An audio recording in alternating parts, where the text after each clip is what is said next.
नमस्कार जंटी में स्वागत आपका। मैं हूं योगेंद्र। आप देख रहे हैं बड़ी खबर और बड़ी खबर में हम बात करेंगे राजस्थान के सियासी पारे की।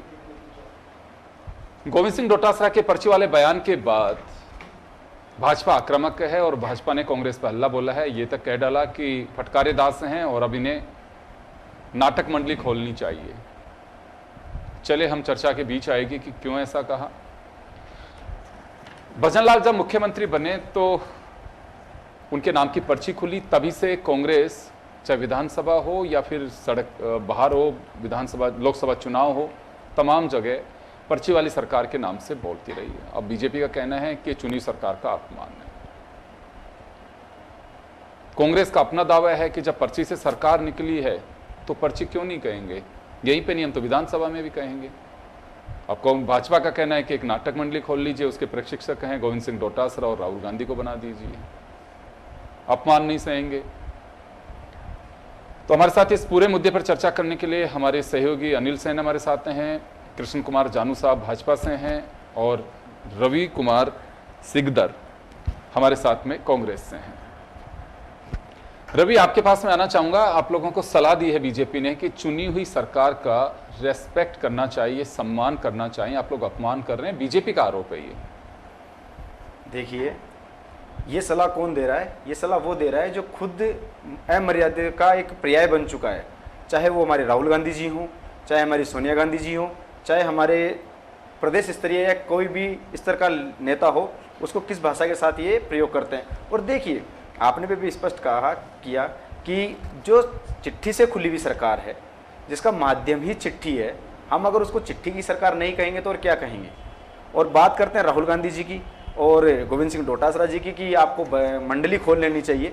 अरे भैया, देश ने उनको अपना नेता माना है, देश ने एक उम्मीद राहुल गांधी जी के भीतर जगाई है। आज आपने ये जो मंडली का आपने मनोरंजन मंडली का नाम लिया है, आपने देश के आम आदमी के साथ मजाक किया है, क्योंकि उनकी उम्मीद राहुल गांधी जी हैं और आप उनको एक मनोरंजन का मंडली खोलने के लिए कह रहे हैं। तो देखिए, टोटली ये लोग अमर्यादित तो स्वयं हैं और हम तो सिर्फ और सिर्फ सच्चाई बता रहे हैं कि जो पर्ची से आए हुए हैं वो पर्ची नहीं है तो और क्या है।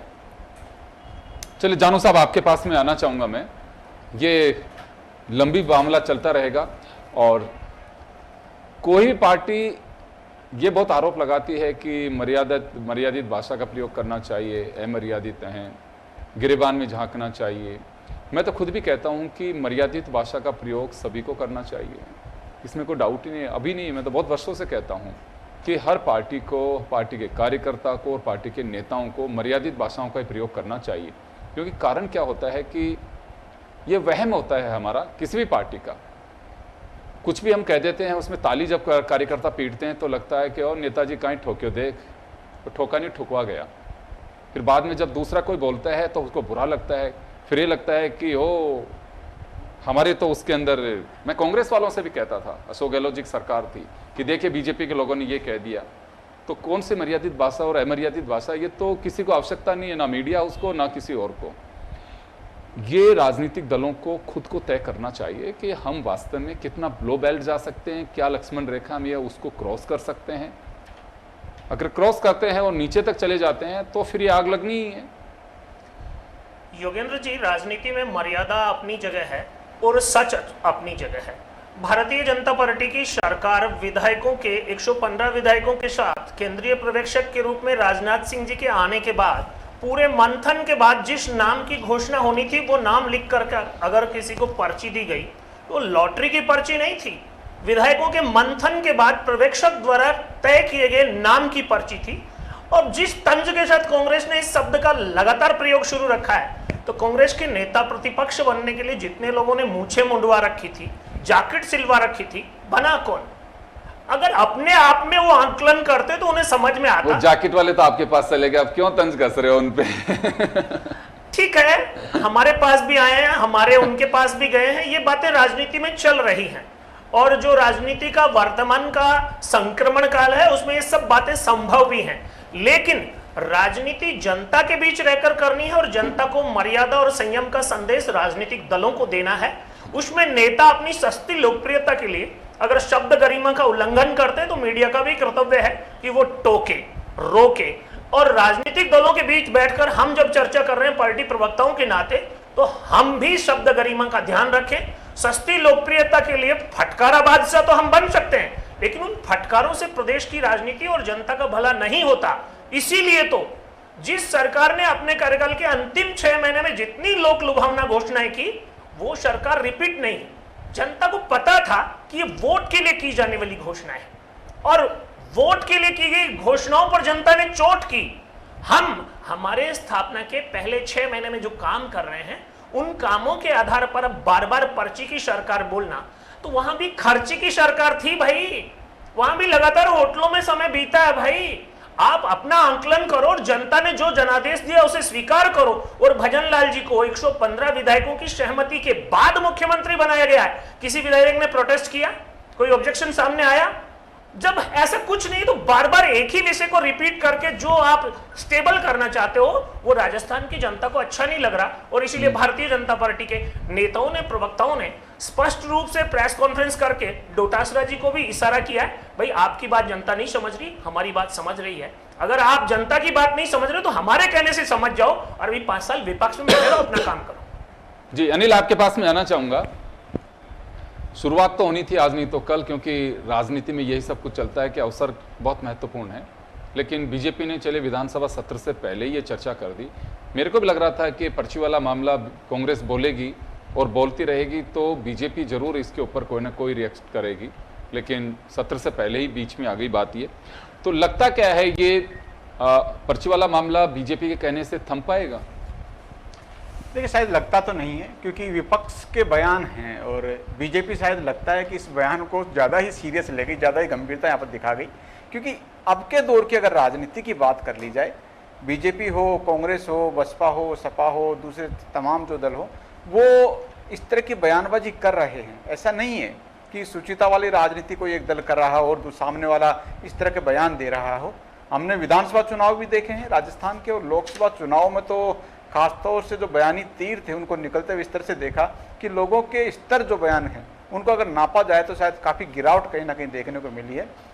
बीजेपी को ये जरूर, हाँ, नसीहत जिस तरह से दी है तारीफ की करनी चाहिए, और जिस तरह से गरिमा और मर्यादा की बात कही गई है बिल्कुल जायज भी है। अगर राजनीति में गरिमा रखी जाएगी, बयान में और मर्यादा रखी जाएगी, काबिल तारीफ होगा। चाहे सदन की बात हो या सड़क की बात हो, चुनाव का माहौल हो या फिर किसी तरह का बयान दिया जा रहा हो, लेकिन इसके पीछे एक चीज जरूर देखनी होगी कि हम जिसको हिदायत दे रहे हैं, हमारी मंडली या हमारी टीम जो है उस पर कितना खरा उतरी है, और उस गिरेबा में झांकने वाली जो बात कही जा रही है, हमने सामने वाले को तो हिदायत दे दी, लेकिन सामने वाले को हिदायत देने के साथ साथ अगर मौका दे दिया तो वहां पर शायद कहीं ना कहीं ज्यादा बैकफुट पर आ जाएंगे। ये पूरा माहौल राजस्थान में देखने को मिल रहा है। हमने देखा सरकार बनने के साथ में गोविंद सिंह डोटासरा ने जिस तरह का बयान दिया, सुर्खियों में रहा, और उसके बाद में लगातार लोकसभा चुनाव के अंदर एक ट्रेंड सा रहा कि मोरियो बोलो का एक लोकसभा चुनाव के अंदर जो तंज कसा गया था गोविंद सिंह डोटासरा की ओर से, सोशल मीडिया पर काफी ट्रेंड देखा जाता रहा है। हमने बिहार में देखा था कि जब तेजस्वी यादव ने एक तौलिया जो जनता के बीच में लहराया था, वो वहां पर क्रेज कर गया, लेकिन उसको शायद गोविंद सिंह डोटासरा ने यहाँ पर भी अडॉप्ट किया और जनता के बीच में वो लहराने की सी बात रही। तो एक ये पब्लिक का आकर्षण भी होता है, नेता में किस तरह की छवि है, नेता पब्लिक को किस तरह से अपनी ओर खींचता है, ये बयानबाजी के आधार पर भी होता है, उसकी बॉडी लैंग्वेज भी होती है।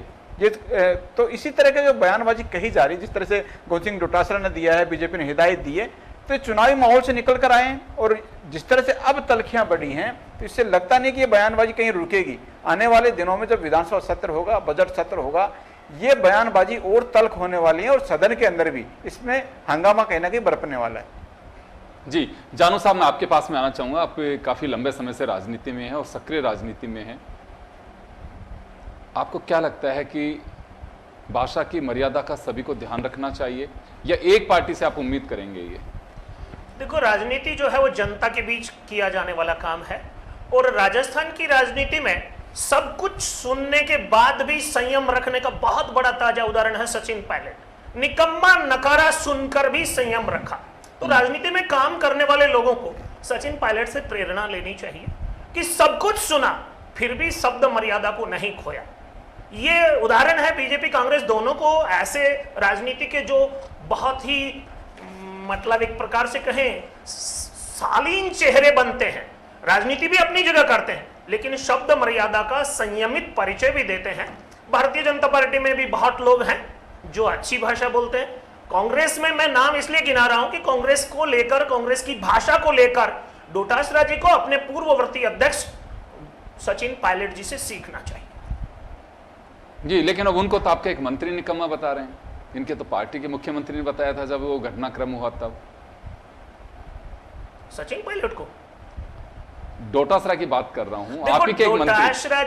डोटासरा जी ने अपनी छवि इस चुनाव में, विधानसभा चुनाव के बाद से लेकर एक प्रकार से वो शेखावाटी में जो जागरण उस्ताद होते हैं ना, जागरणों में पूरा जनता को समा बांधने वाला, उस स्टाइल का बनाया है। अब वो उनको पता नहीं किधर लेकर जाना चाहते हैं राजनीति को। इसीलिए मैंने नसीहत दी है, सलाह दी है कि उन्हें जिस प्रकार की भाषा है उसे बदलते हुए अपने पूर्ववर्ती अध्यक्ष से सीखना चाहिए। जी चलिए, लेकिन मैं चलते चलते आपसे ये जरूर समझना चाहूंगा कि मैंने पहले भी कहा, उस सवाल का आपने जवाब नहीं दिया। सिर्फ एक ही पार्टी से अपेक्षा करते हैं कि सभी, दो ही पार्टियां नहीं, अगर और भी कोई पार्टियां या सार्वजनिक जीवन में कोई राजनीति करना चाहते हैं? क्योंकि पहले देखिए, शब्दों को, भाषा को लेकर के, किसी के व्यवहार को लेकर के एक जो दौर था 90 के आसपास तक का, मैंने कभी इस तरह के रिएक्शंस और कमेंट्स नहीं सुने कि उसने मेरे बारे में ये कह दिया। ना विधानसभा में सुना, ना बाहर सुना। अब लड़ाई सबसे बड़ी भाषा की, यार उसने ये कह दिया, उसने हमारे नेता के लिए कह दिया, उसने ये कह दिया, उसने ये कह दिया। कोई ये नहीं कहता कि वास्तव में अगर हमारे नेता ने, किसी ने कुछ कह दिया, हमें भी उसका ध्यान रखना चाहिए, नेताजी से धीरे से कह दें। कई बार बच्चे भी कह देते हैं कि पापा आपको ऐसी बात नहीं करनी चाहिए थी, और अंकल से उनकी कोई गलती नहीं थी। ये हिम्मत क्यों नहीं कर पाते हैं लोग अपने नेताओं को भी समझाने की? देखो, जैसे योगेंद्र जी, रवि जी, अनिल जी ने कहा कि सोशल मीडिया पर बहुत वायरल हुआ। ये जब से 90 के दशक के बाद मीडिया और सोशल मीडिया का दौर बढ़ा है, टीवी चैनल्स का दौर बढ़ा है, और बयान को पब्लिक में फेंकने के लिए जो मोबाइल पर सारी चीजें आती हैं, तो व्यक्ति जो लोकेशन है ना, वहां पर देखे जाने की, व्यूअर्स की, लाइक करने वालों की जो संख्या है, उसके लालच में गलतियां जरूर करता है। ये तो 2002-2003 तक भी मैंने नहीं देखी कि, हाँ विधानसभा ने बहुत कवर की है कि कभी कोई चर्चा हुई। भैरव सिंह शेखावत जी को भी मैंने देखा, उनकी वर्किंग को भी मैंने देखा, विधानसभा अपोजिशन के नाते भी और मुख्यमंत्री के नाते भी। तो कभी ये वहां पे विधानसभा चर्चा का विषय नहीं होता था। किसी ने कुछ कह भी दिया, सबसे पहले अगर हल्की बात किसी ने कही तो मालूम है सामने वालों को जरूरत नहीं होती थी, अग्रिम पंक्ति में बैठे नेता वो सिर्फ यूं घूम के देखते तो समझ में आ जाती थी सामने वाले कि मेरे मुंह से कुछ निकल गया, और तुरंत खड़े होते थे कि मैं खेद जताता हूं किसी को भी, या जिसके संदर्भ में मैंने कहा तो तुरंत। अब तो खेद जताने को तो ये समझता है कि मेरे तो तौहीन हो गए, मैं तो बहुत बड़ा इंसान हूं, जो सिस्टम उससे भी ऊपर हूं, इस पे तो हम नहीं करेंगे। सदन की कार्रवाइयों का बहिष्कार तक हो जाता है, सिस्टम को हैंग कर दिया जाता है इस कारण से, और मालूम है कि गलती हुई है, उसके बावजूद ही बचाव करते हैं राजनीतिक दल। निश्चित रूप से योगेंद्र जी, आप सही सवाल उठा रहे हैं। और ये जो मीडिया और सोशल मीडिया का दौर चल रहा है, उसमें व्यक्ति जो है वो अपनी पब्लिसिटी को और लाइकिंग को और फॉलोइंग को ऐसे मानता है जैसे वो उसकी ताकत है। पर सच्चाई ये है कि ये जो भाषागत अभद्रता है, ये जनता बहुत दूर तक पसंद नहीं कर सकती। हो सकता है कभी तत्कालिक किसी विषय पर आपको बहुत लाइक किया गया हो, लेकिन सतत रूप से आप उस आचरण को अपनी आदत बनाएंगे तो जनता उसे हजम करेगी, ऐसा लगता नहीं है। और भारतीय राजनीति में जिस प्रकार के संस्कारों की जरूरत है, जिस प्रकार राजनीतिक दल अपना एजेंडा बनाकर चुनाव आयोग को सबमिट करते हैं जनता को लोकतांत्रिक शिक्षण प्रशिक्षण की, वो कोई पूरा हो भी नहीं रहा है। जरूरत है कि इस प्रकार की कार्यशालाएं भी राजनीतिक दलों में हो। भारतीय जनता पार्टी ने अभी सरकार गठन के बाद तुरंत अपने सभी प्रवक्ताओं के लिए एक सर्कुलर जारी किया है कि टीवी चैनल्स और डिबेट में जाकर इस प्रकार के शब्दों का प्रयोग नहीं करें जिसके लिए बाद में खेद प्रकट करना पड़े। इसलिए इस प्रकार के शब्द चयन से बचें। हम उस परंपरा का अनुसरण, पालन, उस निर्देश का आगे बढ़ाने का काम। रवि, आपके पास में आना चाहूंगा। देखिए, किसी एक पार्टी से, देखिए हमारे सिस्टम है और राजनीतिक दल लोकतंत्र में एक हिस्सा है, सिंबल से चुनाव लड़ते हैं बड़ी मेजोरिटी के साथ में, सरकार में अगर आ जाते हैं मैजिक नंबर में तो सरकार बन जाती है, कभी किसी की कभी किसी की। पहले कभी व्यवहार, उनकी भाषा, इनको लेकर कभी चर्चाएं नहीं होती थी। आज हमें बहस करनी पड़ रही है, टीवी चैनल्स पे डिबेट होती हैं कि उसने ये कह दिया और उसने ये कह दिया। तो आप लोगों को नहीं लगता है नई पीढ़ी के हैं, मर्यादित, कुशल और अच्छे व्यवहार की अपेक्षा आप लोग भी करते होंगे? देखिए योगेंद्र जी, जैसा अभी आपने भी बताया, आप सब मेरे से उम्र में काफ़ी वरिष्ठ हैं और आपने अपना अनुभव साझा किया, तो उससे मुझे एक बात तो ये स्पष्ट हो गई है कि 2002, 2003 या 2004-05 तक आपने ऐसे वक्तव्य नहीं सुने थे। लेकिन अगर आप ही से मैं पूछ लूँ कि 2014 के बाद में आपने कितने वक्तव्य सुने, तो आप अभी स्पष्ट कर देंगे कि हाँ, अगर राजनीति में आज भाषा का कहीं ना कहीं एक स्तर गिरा है, वो 2014 के बाद में गिरा है, और उसका प्रमुख माननीय हमारे प्रधानमंत्री जी हैं, जिन्होंने प्रधानमंत्री पद पर बैठे हुए ऐसे ऐसे शब्दों का प्रयोग किया, ऐसे ऐसे शब्दों का प्रयोग किया कि जिनको हम युवा, आपने मुझे युवा कहा और बिल्कुल मैं हूं भी, हम खुद उन शब्दों का प्रयोग करने में लज्जित महसूस करते हैं। देखिए, भाजपा के साथी इन्होंने उदाहरण भी दिया, तो हमारी पार्टी के हमारे नेता का उदाहरण दिया, तो इससे स्पष्ट होता है कि हमारे नेता सचिन पायलट साहब, जो वास्तव में एक पर्यायवाची हैं अनुशासन के और उच्चतम भाषा शैली को प्रयोग करने के लिए, तो ये स्पष्ट होता है कि हम तो उनके अनुयायी हैं, सब कुछ हमारे पास है। अगर हमारा स्तर कहीं ना कहीं, मैं मानता हूं कि हम लोग भी कहीं ना कहीं भाषा को भूलकर जवाब देने पे उतारू हो गए, लेकिन हमने सिर्फ उतारू क्यों हुए कि सामने वाला हमें किस तरीके से बात कर रहा है, और सामने वाला हमसे जिस तरीके से बात करेगा हम उसी तरीके से उनको जवाब देंगे। इसका पूरा का पूरा श्रेय माननीय प्रधानमंत्री जी, मैं तो कहता हूं कि जब से मुझे समझ आई है, अगर मैंने कहीं पर भी किसी नेता के मुंह से गंदे शब्द सुने हैं, वो नरेंद्र मोदी जी के मुंह से सुने हैं, और इसके आप सब सिर्फ एक ही मुंह से सुने और किसी से नहीं, जहां से शुरुआत हुई है, जहां से शुरुआत हुई है, और वो भी सर देखिए, एक आम आदमी, या वैसे तो अशोभित भाषा का प्रयोग करना किसी के भी लिए उचित नहीं है, लेकिन एक प्रधानमंत्री पद पर बैठे हुए व्यक्ति के मुंह से ऐसी भाषाओं का प्रयोग होना, वहां जाकर वो एक हमें संदेश देता है कि हम किस दिशा की ओर जाने वाले हैं। जी, जानू जी कुछ कह रहे हो? देखो, रवि जी जो है वो केवल प्रधानमंत्री की बात पर ध्यान दे रहे हैं। इसकी शुरुआत 2014 से अगर होती है तो मौत का सौदा किसने बोला, आज चाय बेच ले किसने बोला, और मोदी जी ने कितनी गालियां सुनने के बाद प्रतिक्रिया देना शुरू की। जानू जी मैंने क्या कहा कि सिर्फ एक प्रधानमंत्री से अपेक्षा करेंगे, और भी लोगों ने बोला, वही कहने वाला था कि देखिए, हर पार्टी के अंदर खुद को ध्यान रखना होगा, तालियां नहीं पीटनी चाहिए अगर किसी ने किसी की मखौल उड़ा दिया, कुछ भी कह दिया, तो कोई भी पार्टी हो। मणिशंकर अय्यर साहब ने जब कह दिया कि चाय बेचनी हो यहाँ पे आईसीसी में, तो आई थिंक वो भी एक उनका अपना एक कद था, तब तक प्रधानमंत्री नहीं बने थे नरेंद्र मोदी, लेकिन एक राज्य के मुख्यमंत्री, एक चेहरा किसी पार्टी के लिए, तो कोई भी पार्टी हो, मैं तो ये कहूँगा कि वास्तव में खुद को अपनी गाइडलाइन तय करनी चाहिए कि हम किस तरह की भाषा का इस्तेमाल करें, और कोई भी हो, चाहे हम सार्वजनिक जीवन में हो, नहीं हो, घर में हो, पड़ोस में हो, अगर आपको जो चीज़ अच्छी नहीं लगती है तो आप तय करके चले, सामने वाले को भी अच्छी नहीं लगती। आप अपना रेस्पेक्ट चाहते हैं तो सामने वाला भी अपेक्षा यही करता है कि मेरा भी रेस्पेक्ट हो। तो अनिल, क्या लगता है आपको? चलिए, बीजेपी ने अच्छा मुद्दा उठाया है, लेकिन खुद राजनीतिक दलों को सभी को देखना चाहिए कि हम गिरावट से उभर कर आए, क्योंकि गिरावट इस वजह से कह रहा हूँ, आ रहा है, दिख रहा है सबको कि भाषा शैली किस तरह की राजनीतिक दलों के आचरणों में गिरावट आई है, तो उससे बाहर निकलने के लिए कोशिश की जानी चाहिए। पहल अच्छी है, लेकिन गौर खुद भी करें। देखिए, मुझे तो जहाँ तक लगता है कि ये जो गिरावट का दौर है, ये तो ट्रेलर है और फिल्म अभी पूरी बाकी है। आने वाली राजनीति का दौर इससे भी भयंकर आने वाला है, और शायद इससे गिरावट वाले बयान भी कहीं ना कहीं देखने को मिले। आज राजनीति की स्थिति ये है कि एक पार्टी ने टिकट नहीं दिया, दूसरी पार्टी में टिकट लेके पार्टी ज्वाइन की जाती है, और वहां पर अगर जीतकर नहीं आते तो तीसरे दल में चले जाते हैं। ये स्थिति देखिए कि महीने 2 महीने में 3 दल वहां पर चेंज हो जाते हैं। तो ये कहां पर एक तरह से स्वाभिमान नेताओं का वहां पर रह जाएगा। इसी तरह से जिस दल के अंदर अगर आप पार्टी में हैं, इस तरह से रवि जी कह रहे थे कि सामने वाले दे रहे हैं उसी भाषा में जवाब देना होगा। कांग्रेस गांधीवादी पार्टी है, गांधी जी ने शायद इस तरह का नहीं कहा होगा।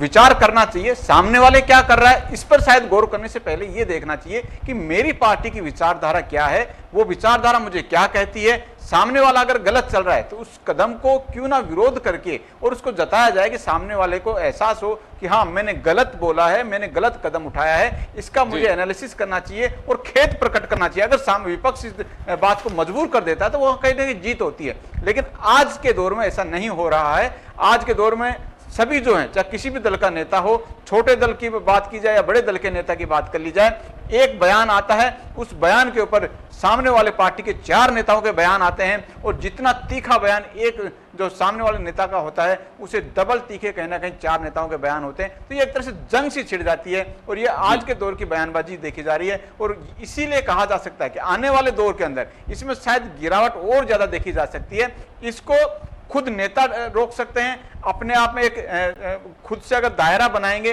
तो वो दायरा बन भी जाएगा, और इस तरह की बयानबाजी पर रोक भी लगेगी, लेकिन तय खुद को ही करना पड़ेगा। इसके लिए कोई दूसरा संविधान नहीं बनेगा, इनके लिए कोई दूसरा कोई गाइडलाइन तय नहीं होगी। खुद से अगर नेता चाहेंगे तो सब कुछ संभव हो सकेगा। चलिए, बिल्कुल बहुत अच्छी बात कही अनिल आपने, और होना भी यही चाहिए, क्योंकि दायरा और उसकी मर्यादाएं आप ही को तय करनी है। एक इस तरह की गाइडलाइन या कहूं कि कुछ रूल्स बनानी चाहिए हमारे आचरण के लिए, जिसके लिए कहा जाए। और बनाने किसी को नहीं, कोई संविधान तो इसके लिए पास अलग से कोई गाइडलाइन तय करेगा नहीं, आपको खुद को देखना चाहिए। मैं तो लगातार ये बात कहता हूँ कि मर्यादित भाषाओं का प्रयोग हर जगह करना चाहिए, कोई भी सेक्टर हो, तभी मुझे लगता है कि एक उसकी सार्थकता होती है हमारे व्यवहार की, हम दूसरे पे उंगली उठाएं। तो ये ज़रूर ध्यान रखना चाहिए कि हाँ, जो गिरावट आई उससे बाहर कैसे निकला जाए। एक चलते चलते बात ज़रूर कहना चाहूँगा, अक्सर हम पूछते नेताओं से कि आपके नेताजी ने कहा कि किसकी हिम्मत है पूछने की। ये तब हुआ है कि जब नीचे से चीज़ें जो अगर बुरी भी लगती हैं तो कोई सुनने वाला नहीं है। हर पार्टियों का यही सिलसिला है, ऊपर के नेता ने अगर कुछ भी कह दिया तो ताली पीटी है, बस आपके पास कोई चारा नहीं है, गलत हो चाहे सही हो। बकरा दूध देता है, चाय बहुत अच्छी बननी है, सिर्फ आपको ये कहना है कि बकरी दूध देती है सर, बकरा नहीं। ये भी हिम्मत नहीं बची अब तो राजनीतिक दलों में नीचे कहने की। तो आप अंदाज़ा लगा सकते हैं कि कोई किसी के लिए कुछ भी कह दे और उसमें नीचे से कार्यकर्ता कोई रिएक्ट करेगा। मुझे लगता है कि बाहर आना चाहिए, पहल बहुत अच्छी है लेकिन कोशिश सभी को करनी चाहिए। आप सभी का बहुत बहुत शुक्रिया। बड़ी खबर में इतना ही, दीजिए इजाज़त, नमस्कार।